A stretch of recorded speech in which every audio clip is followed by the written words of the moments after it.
Baghdad وہ شہر جو اسلامی تہذیب کا دل تھا، جہاں علم کی روشنیاں پوری دنیا کو منور کرتی تھی، جہاں دریائے دجلہ کے کنارے پر عظیم دارالحکمہ کھڑا تھا اور جہاں سے فلسفہ، سائنس اور ادب کی نئی دنیائیں جنم لیتی تھیں۔ یہ 762 عیسوی میں خلیفہ المنصور نے بسایا تھا اور یہ عباسی خلافت کا مرکز بنا جو اسلامی سنہری دور کا عروج تھا۔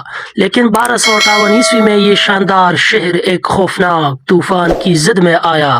منگولوں کی یلغار جو ہلاکو خان کی قیادت میں آئی اور بغداد کو سقوط کا باعث بنی۔ آئیے اس تاریخ کو ایک دلچسپ داستان کی طرح بیان کرتے ہیں، تاریخی حقائق اور مفید معلومات کے ساتھ، تاکہ آپ محو حیرت اور مگن رہیں۔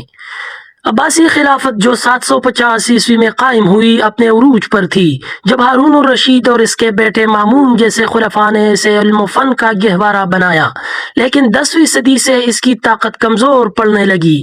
بیرونی سلطنتیں جیسے بوئیڈز 945 عیسوی اور سلجوقی 1055 عیسوی نے خلفاء کو صرف مذہبی رہنما بنا کر رکھ دیا، جبکہ سیاسی طاقت ان کے ہاتھ سے نکل گئی۔ خلیفہ الناصر 1180 سے 1225 عیسوی تک نے کچھ طاقت بحال کی، لیکن خلیفہ المستعصم باللہ جس کی مدت خلافت 1242 سے 1258 عیسوی تک تھی اور جو آخری عباسی خلیفہ ثابت ہوا، ایک کمزور حکمران تھا۔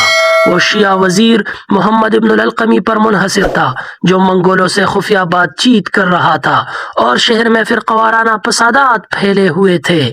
دوسری طرف منگول سلطنت چنگیز خان کی قیادت میں 1220 کی دہائی میں خلیفہ کے اتحادی خوارزم شاہی سلطنت کو تباہ کر چکی تھی۔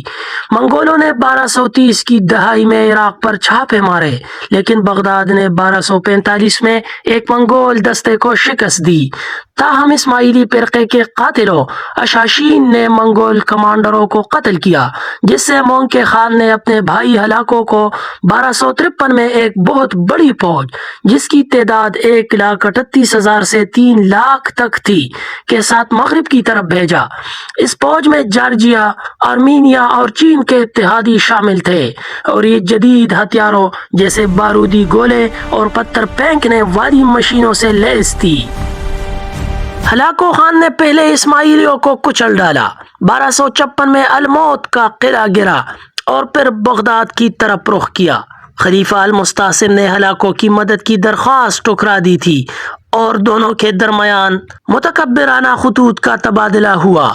ہلاکو نے خلیفہ کو دھمکی دی کہ تم اپنے آپ کو خدا کا خلیفہ کہتے ہو، لیکن تمہاری طاقت کچھ بھی نہیں، جبکہ المستعصم نے جواب دیا کہ مسلمانوں کی فوج خلافت کو بچائے گی، ایک غلط فہمی جو اسے مہنگی پڑی۔ 1257 کے آخر میں ہلاکو کی فوج نے عراق پر حملہ کیا۔ کرمانشاہ کو 6 دسمبر کو تباہ کیا گیا اور جنوری 1258 میں بغداد کا محاصرہ شروع ہوا۔ منگولوں نے شہر کو چاروں طرف سے گھیر لیا۔ ہلاکو نے مشرقی دیوار، اس کا بائی مغربی اور اتحادی شمال اور جنوب سے انہوں نے خندق کھودی، پھل بنائے اور شہر کا سپلائی لائن کاٹ دیا۔ بغداد کی فوج صرف 30,000 غیر تربیت یافتہ سپاہی تھی، جبکہ منگولوں کی تعداد کئی گنا زیادہ تھی۔ 29 جنوری کو حملہ شروع ہوا۔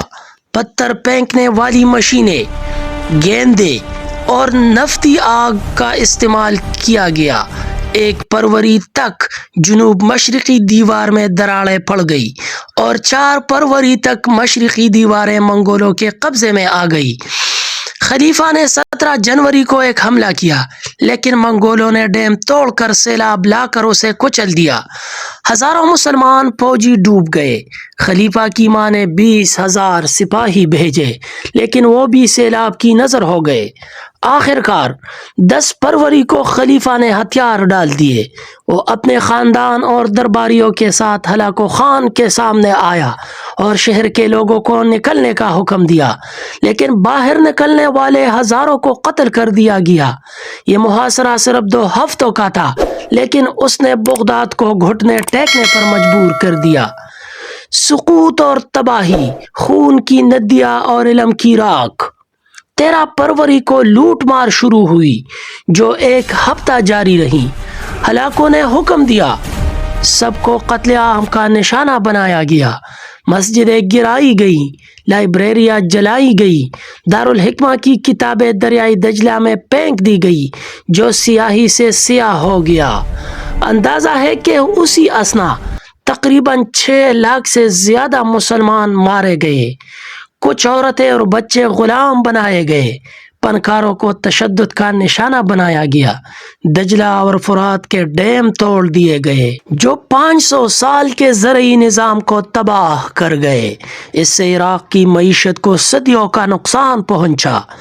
یہ تباہی اسلامی سنہری دور کا خاتمہ تھی، جہاں یونانی، ہندوستانی اور فارسی علوم کو محفوظ کیا گیا تھا۔ خلیفہ کا عبرتناک انجام، قالین میں لپٹا ہوا موت کا رقص۔ خلیفہ المستعصم کو 20 فروری کو موت کے گھاٹ اتارا گیا۔ منگولوں کا عقیدہ تھا کہ شاہی خون زمین پر نہیں بہنا چاہیے کیونکہ یہ زمین کو ناراض کرتا ہے، اس لیے اسے قالین میں لپٹا کر لاٹھیوں سے پیٹا گیا اور پھر منگول گھوڑوں سے کچلا گیا۔ ایک دردناک اور ذلت آمیز موت۔ اس کے خاندان اور درباریوں کو بھی قتل کیا گیا۔ ہلاکو خان نے اسے پہلے چند دن بھوکا رکھا، پھر اسے محل کے خزانے دکھائے اور پوچھا کہ اب اسے کھاؤ۔ خلیفہ نے کہا یہ کھانے کی نہیں ہے۔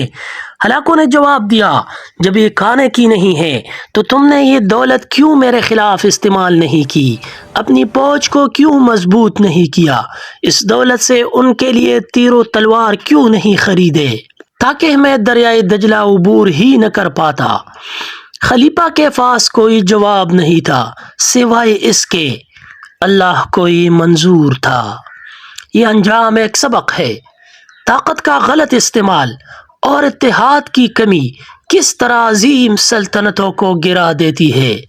تاریخی طور پر یہ عباسی خلافت کا خاتمہ تھا جو 500 سال سے چلی۔